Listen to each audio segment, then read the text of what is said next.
Being a woman in youth ministry comes with its own set of challenges. So whether you are one or work with one, stick around because today we're having a candid conversation about what it's like to be a woman in youth ministry.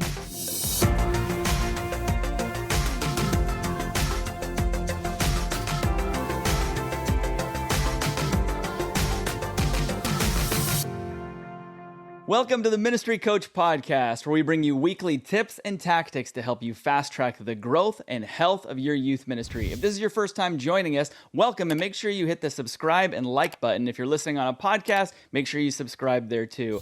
My name is Jeff Lascola. This is Kristen Lascola. And Kristen Lascola is actually a junior high pastor, middle school pastor. Yeah. And you've been a pastor for 17 years. Actually, this is 18 years this year. Is it? Because last year when we started the podcast, I remember it was 17. There's no way. Yeah. So the unique perspective that you have, though, is that you are a female youth pastor. In case you guys couldn't tell, she's a female. Girl here. Yeah. So what is this like, your journey as a youth pastor? What has this been like being a female in youth ministry? Well, you know, you talked about how I've been in it for a long time. And I would say I didn't say long time. I just said 18 years. I didn't label how that period of time. Jeff, don't pretend you're nice, okay? So I would say it's a lot different now than it was when I first started. When you were a youth director. Oh. No, that was on purpose though, right? No, not necessarily. You were a youth director. I was a youth director, but that's mind. because my job was youth director. There were boys that were youth directors, girls that were youth directors. Okay. Is that what you're trying No, to get I meant at? more that when you started at the Fallbrook campus in North Coast, you still went by the title of director, didn't you? I told people that. That's what I mean. Oh. How it was a different time. You know what? I'm going to write that down because I wasn't really going to talk about that. I don't know why I'm writing it down because we're talking about it now. So talk about this. You just wrote it right down right there. Okay, so the thing you just said, Yes. Let's talk about that. Sorry, you threw me off because I wasn't going to bring that up, but you bring up a really good point. So I thought you meant the time where I actually was a youth director. So, well, you're considering that as your 18 years, though, when you were a director. Yeah. Okay. So I started out as a volunteer. This is getting really complicated. Shh. Listen. Okay, here we go. Linda, listen. So I was a volunteer. Then I became an intern. Then I became a director. Then I became a pastor. And here we are. So I thought you meant you used to be a director. I thought you maybe were saying like they don't always give the pastor title to women. They call them directors, but ask them to do the same exact thing. That was not the case with me, but that does happen. And I see you, director, actually doing a youth pastor job.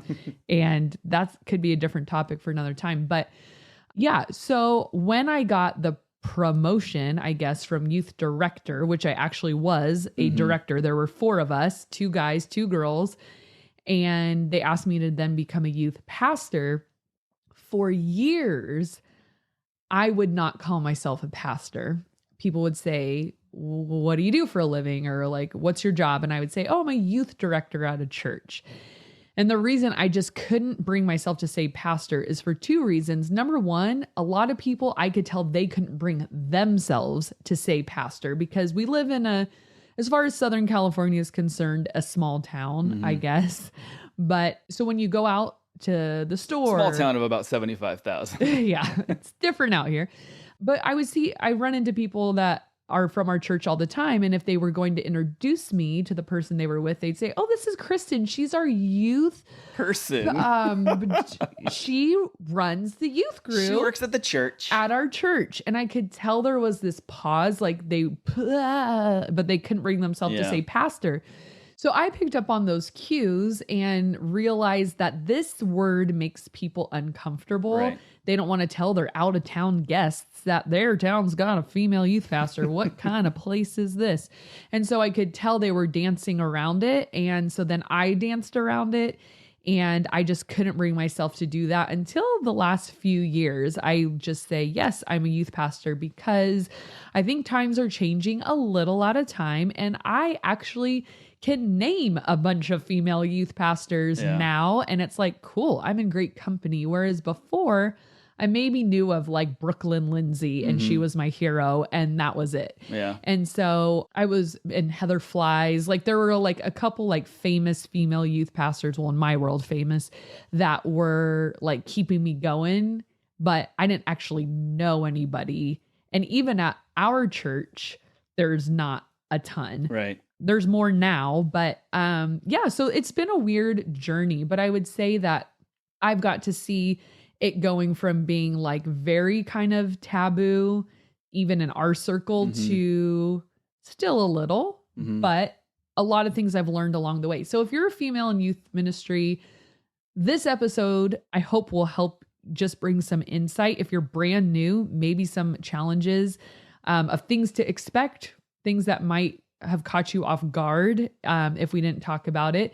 And if you're a guy in youth pastor, just a little like peel back the curtain a little bit to see what's going on. And I don't like talking about this all the time. That's why we've been doing this a year. I talked about the way Jesus views women, but I haven't really talked about my own experience a ton because I'm always pushing for the day when pastors are pastors and leaders are leaders and leadership doesn't matter and is not like, it's like, I don't like to constantly marinate on this topic because it's like we need to move on. Like, yeah. So In fairness, though, I think the term pastor in itself causes a lot of people some uneasiness. Yeah. I don't know if that's the right word, but it's the same thing as if someone said, you know, what do you do for a living? I'm a psychologist. I'd be like, oh, they're analyzing my brain. Like, now what do I do? What, you know, like, am I going to Freudian slips or anything like that? And I think pastors the same way. It's like, oh my gosh, they know every sin in my life. Oh, I think I see there's what you're an awkwardness sometimes with that term. yeah, they think they have to be on like their best behavior around you or something. I think that's always what people think if someone introduces, like, oh, I'm a pastor. It's like, oh my gosh, what have I said in the last 3 minutes that you might have heard? Or, you know, not that I say, well, I probably do say a lot of horrible things, but you know what I mean, though? It's like you just overanalyze everything. So I think just the term in general can cause people some like, you know, as opposed to like, I'm a plumber, I'm a doctor, whatever, you know, but it's like pastor. Oh, there's a lot more that comes with that. Sure. And then you add female pastor, not to diminish what you're saying, but I think it's a double whammy. It's a little jarring. Yeah. Yeah. One time I was going to Israel and we flew El Al, which is a very, very secure airline. And they don't even let you go walk through security until they've interviewed you and they say, why are you going? Who do you know here? Blah, blah, blah. And the woman who was in charge of our interviews got suspicious when she saw me because she, on her papers, it said like 15 youth pastors. And then she saw me and she asked my boss, then who is this? And he goes, she's one of our youth pastors. And he said she turned red and was like, please don't tell her I said that, which of course he did. And that was in 2015, I believe. That wasn't that long ago. So that was even like, oh shoot, you know, I remember people used to approach you all the time when you were one of my volunteers because they thought you were the pastor, I was a volunteer. And so, I mean, you'll run and they thought you were a student most of the time too. Well, they don't do that anymore. So what is it like being a female in youth ministry? We dabbled in like some, I don't know, anecdotes for a little while, but here's what it really is. Maybe you've experienced this, but the first thing that came to my mind is you might get left out and you might be uninvited to some things. An invitation. Yeah. So I think that's been one hard part is there's been certain things that you just will not get to go to, whether that's a particular meeting or a particular social thing or an outside of work thing or a traveling thing. And whether it's uncomfortability or like inappropriateness or whatever, like there will just be some lines that you will not be able to cross, which, hey, some of it I get, but some of it is also really hard because there's, I think, a level of access that you're not allowed in on certain things, because we all know the best relationships and conversations usually happen outside of work hours. So if there's other things going on that you don't get to be a part of, you do miss out on some of that. And so that's hard. So that could be kind of a lonely thing. I remember one of my first camps alone, not my very first one. We talked about that. That was Hume Lake, when the girls thought I was mad at them. But this was another camp, and they did this youth pastor lunch like at the end of the week to say thank you. And it was just for the head youth pastor, and they'd take us to this really nice lodge, and someone would make tri-tip and whatever. And I remember going to it and feeling like I wanted to leave so bad, because it was all men and like nobody would talk to me. And I don't know if they were uncomfortable, or like Christian men sometimes don't want to appear, they want to be above reproach and talking to a woman could infer something awful. But it was hard, because it's like, you can still be friendly. Right. Like, we're just at work, like, as far as I'm concerned, but I'm just here like the loner at the lunch table, because nobody will like pursue a friendship. It's just like, we don't have to like exchange numbers. Just say like, hey, like, what church are you from? Or how long have you been doing youth ministry? Like, I just think anyone knows how to carry on polite conversation.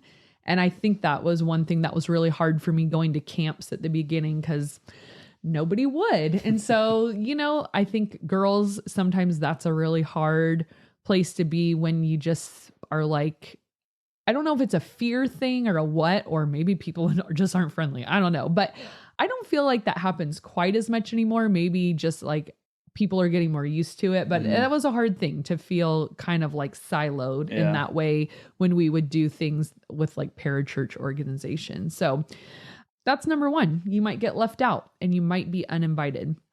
Number two, this is kind of along the same lines. You might have people scared to meet with you one-on-one. So mentorship can be tricky and growth can be slow. So I ran into this a lot, and everyone has their different philosophy on this, and get it from maybe the people who mentored them or a church policy or whatever. But still, in our church world, there is sometimes a weird thing with men and women meeting one-on-one together, which I'm not here to tell you what is right for you or not. I have my own opinion about it. But what I will say, girls, is be prepared to really have to find that special mentor in your life that will mentor you and meet with you one-on-one. And if the men in your church are uncomfortable with that, it's going to be even harder. And to be honest, that's a little bit of why I do this podcast. Right. I was going to say that's a lot to do with what started, because your whole journey was having to seek out your own mentors and coaches. Right. And this podcast is kind of like the coach for the coachless, if that's a thing.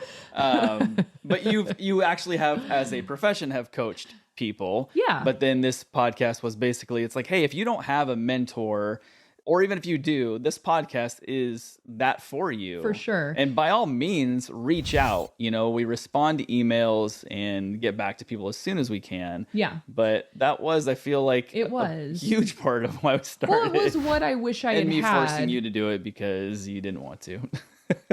Okay, they know that. But no, the thing, it was just hard to find. So now there's more women in youth ministry, so you might have a better chance of finding a woman who can mentor you.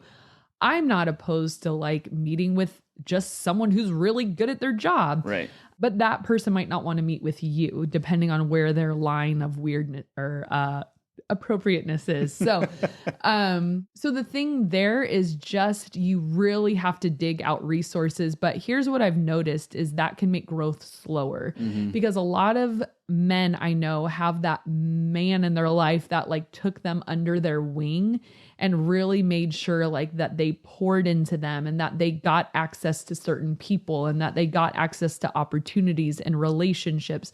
And sometimes as a woman, it's hard to find your way into those doors because people aren't as willing to have that kind of relationship with you, because that can be a slippery slope in some minds.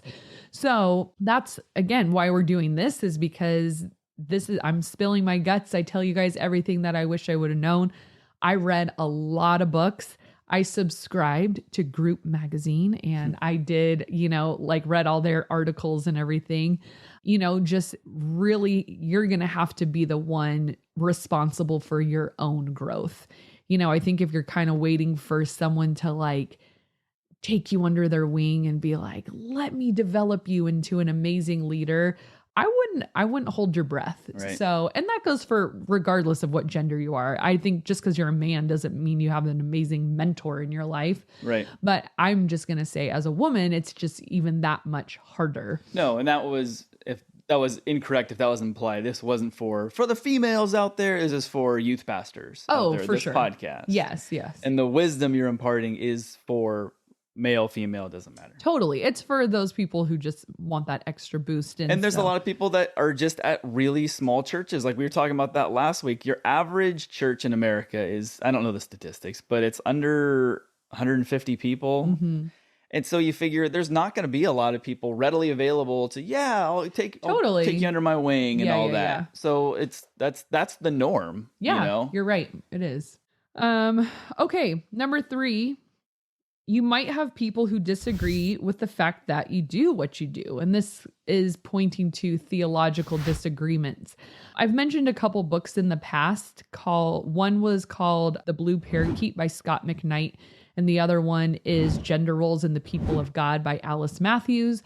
Both completely, I've read them relatively recently, and I wish I would have read them on day one, because there will always be, and there still is, people in my life, people in your life that will come in with some theology that they grew up with. Mm-hmm. And when they see a woman preaching, teaching on stage, leading, do anything other than children's ministry, they're going to get a little bit bent. And I would like to say that doesn't happen anymore, but it totally does.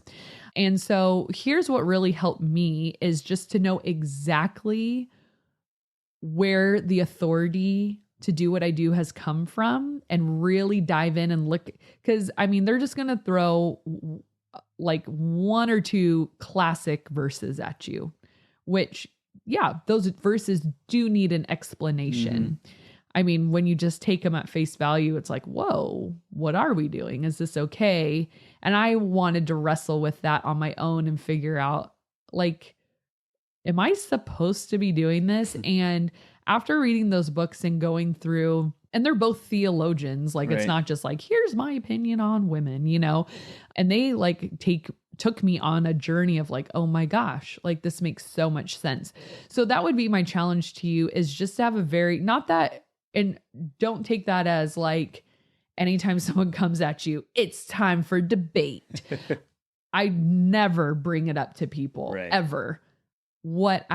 Sometimes I'll just let my direct report handle those conversations, because it's better coming from him anyways. Because of course I'm going to defend what I do, but to have a higher authority defending you to them is much better. But it's more for peace of mind and heart for me to know hey, we all come in with some different thinking and have been taught different things. I even came in with some of that, but to go on that God and scripture journey and really look into this to see what the Bible has to say about it, just so that you're more unshakable, so that that kind of stuff doesn't penetrate you or mess with you or kind of get in your mind or make you doubt and all those kinds of things. It's not so that you can present a case, but more so that scripture can soothe your own soul. You know what I mean? So but just expect that. I don't think that's going away anytime soon. Maybe it'll be less. I don't know. I think it's a lot less now than it was 5-10 years ago for sure. I think it depends where you live. That's true. I think it depends what church you go to. There's certain areas of the world that I think it's just going to be harder. But you need to know. And your boss, whoever your direct report is, obviously, if they put you in that position, they're on board, and use them as that voice in your life too. All right. Number 4 you might step on an ego or two, parentheses, no one likes to be beat by a girl. Still true. So if you are a go-getter and your ministry is just on fire and you are doing great, there could be a little jealousy. You know, I think in ministry, we compare ourselves all the time to, if you're in junior high, you're comparing yourself to high school. If you're in high school, you're comparing yourself to junior high or college. If you're, you know, we're always like, who's on top, and or to the other youth ministries, maybe in your that's town. what I was going to say, or a whole other church and stuff like that. And we've all been down that road and it's so unproductive, but we're human. We can't help it. But I think the male-female dynamic can kind of just turn that up a notch. And so that's just something to maybe be aware of and to take maybe great care in the way that you handle some potentially competitive relationships. So whatever that looks like for you in your context, but maybe to be, you just are like an ultra team player, you know, so that the lines between ministries are blurred because you're always helping out in the other ministry and you're always rooting for them. So, which is how it should be. It should be. But to take that competitive edge off even more, I think, yeah, we don't want there would be competition regardless. Right. But I just think that dynamic could, not for everyone, but in certain contexts, I think that could make it even harder. Makes sense. You know? Okay, number 5, you might not be promotable. And that's just the truth of being a girl in youth ministry, is this might be your ceiling depending on your context. So if you are looking to be a youth pastor forever, fantastic. Our senior pastor would love you because he says those are the greatest people in the world when they like commit to youth for their life. He says so much respect for them. If you don't want to be in youth ministry your entire life, no problem. But you just need to know where your church stands on how high you can go. Some people think like, hey, I want to do junior high, then I want to do high school, then I want to do college, I want to be a senior pastor. I don't know what growth or what career track you're running on or calling. It's not a career, it's a calling. We know that. But like you all have a vision of where you'd like to see yourself end up. And if where you'd like to end up does not fit within the theological boundaries of your church, just know that right now and either adjust your expectation or adjust the place that you work at. I think it's good to know that, just to have like a very clear conversation.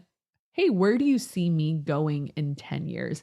I don't think that's like a bad conversation to have. And it might bring a little clarity for you to know, like, how do they see me within this organization and what do they see my potential being? If they're like, hey, sky's the limit, or like, you're doing such a good job, we want you here for, you know, I don't know, but try to get the vibe of where this could end up. Okay. And number 6, you will be judged more harshly as a parent.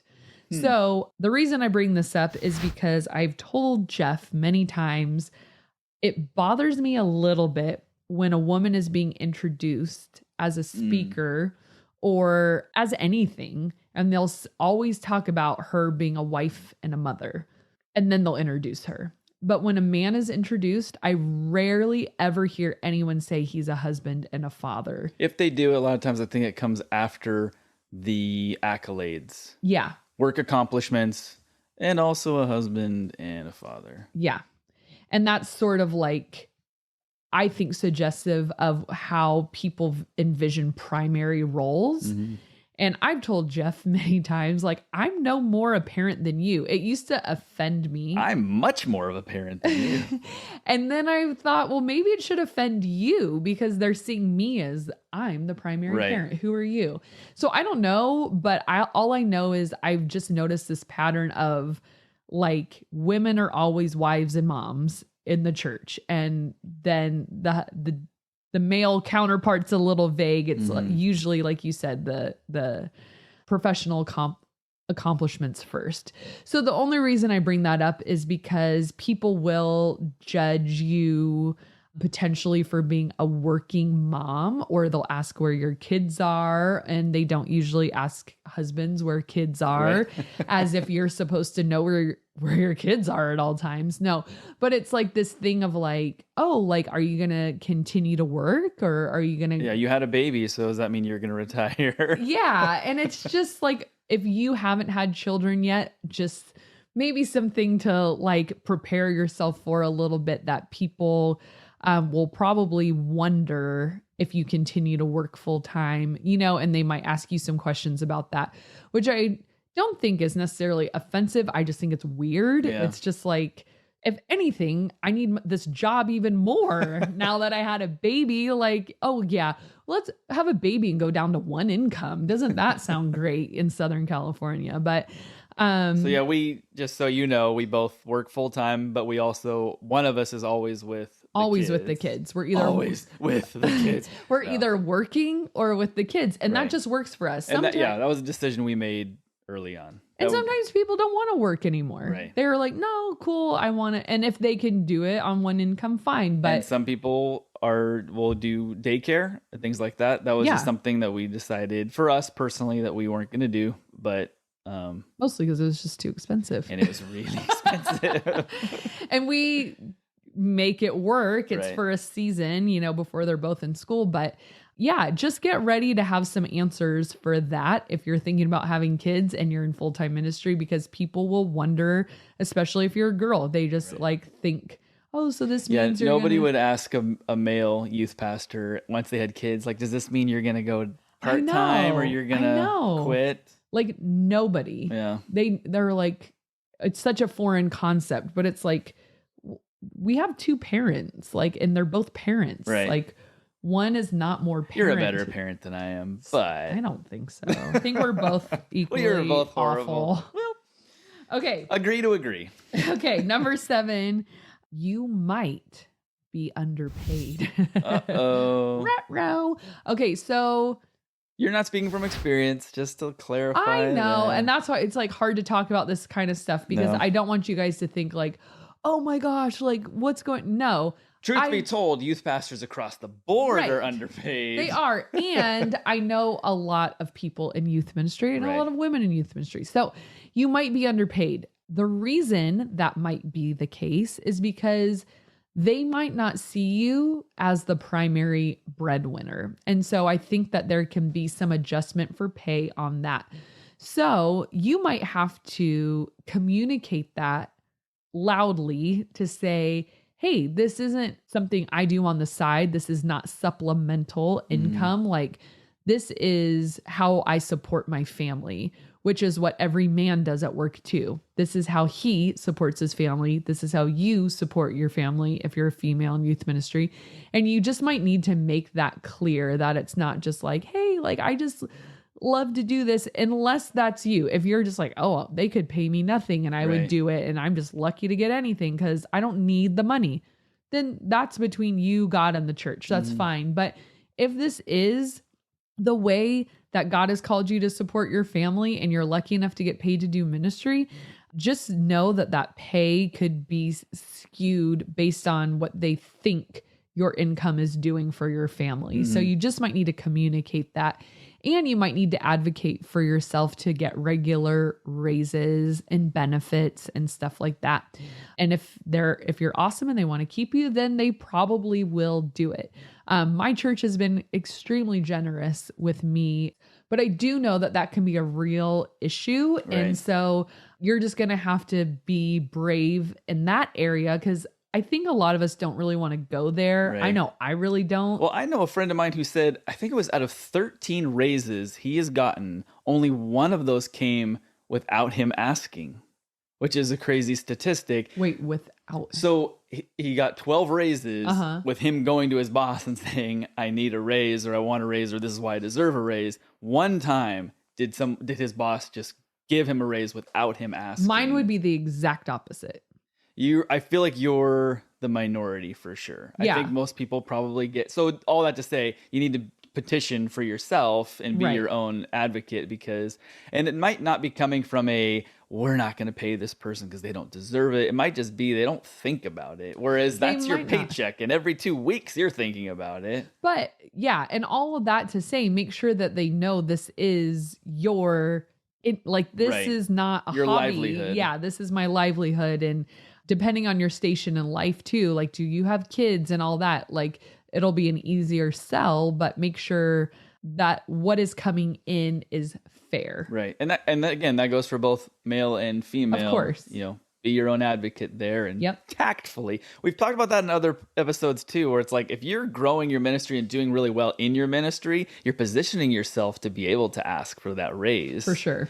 So, and can I just wrap it up by saying, like, one of the best ways, and this is for men and women in ministry, but for women, it works to our advantage to lead out of relationship even more.